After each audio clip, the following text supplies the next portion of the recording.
What's up guys, welcome back to another video of my channel. Today I'll be telling you guys a story about Boots and his brothers. Anyways, let's get into it. Once a man lived in a cottage.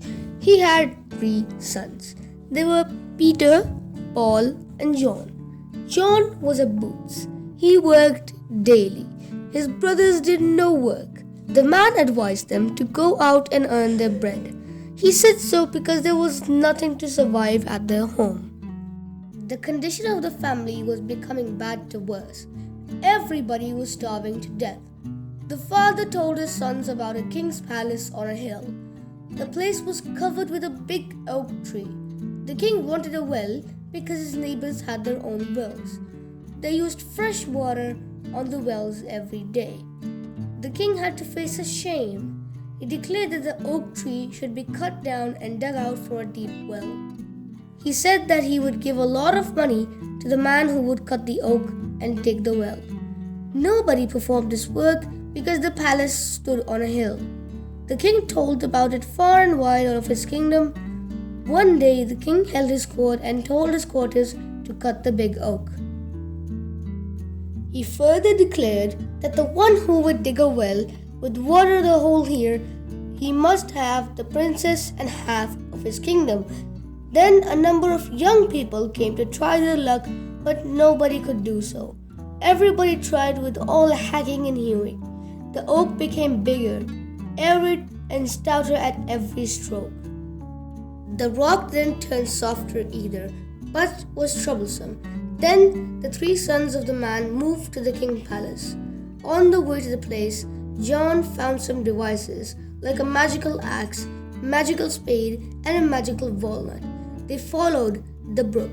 John kept all these things in his bag carefully.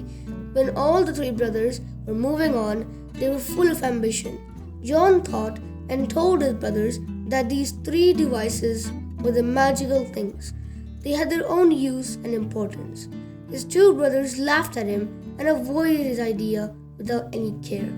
Then they moved on in their own way and style. The 3 brothers walked on and on with the great struggle for a long time. Then they reached the king's palace. Everyone in the palace and the kingdom heard about the 3 brothers. They thought about how they might win the princess and half of the kingdom. A few people said that the 3 brothers wanted to befool the king with their tricks. On the other hand, some people said that they could neither cut the big oak tree nor dig the well. So many knights had tried their luck but were proved fruitless. Now the oak turned to its real size, as it was earlier. Everybody hewed the tree. Then the 3 brothers reached the king's court. They desired their wish before the king, so he warned them if they were a failure, they would be given a punishment. He said that his soldiers would put him on the island. Peter, as he was the oldest, tried his hand first. He cut every chip of the stem. There grew 2 plants in its place. The king's men arrested him and chipped off both his ears. They put him into the island. Then Paul tried his luck, but he was also put on the island. John was the 3rd brother, who also tried to cut the tree. First, he fitted his axe with the handle and cut the oak tree. Secondly, he fitted his spade in the handle and dug. Thus he dug a well. At last, he took out a walnut and laid it in a corner of the well. He pulled out the plug out of the moss. Then the well filled with water. John gave both the things to the king. The king gave him half of the kingdom and told John to marry his daughter with him when they would grow quite old. Everybody in the kingdom was happy. The moral of the story: always work honestly. Ateeb and Nadeem were best friends. Nadeem was habitual of telling a lie. One day, he hid the toys of Ateeb, whereas Ateeb was watching all of this. He came to his room and narrated an incident to Nadeem that one day Hazrat Umar was wandering in the street, that he heard of voices from my house.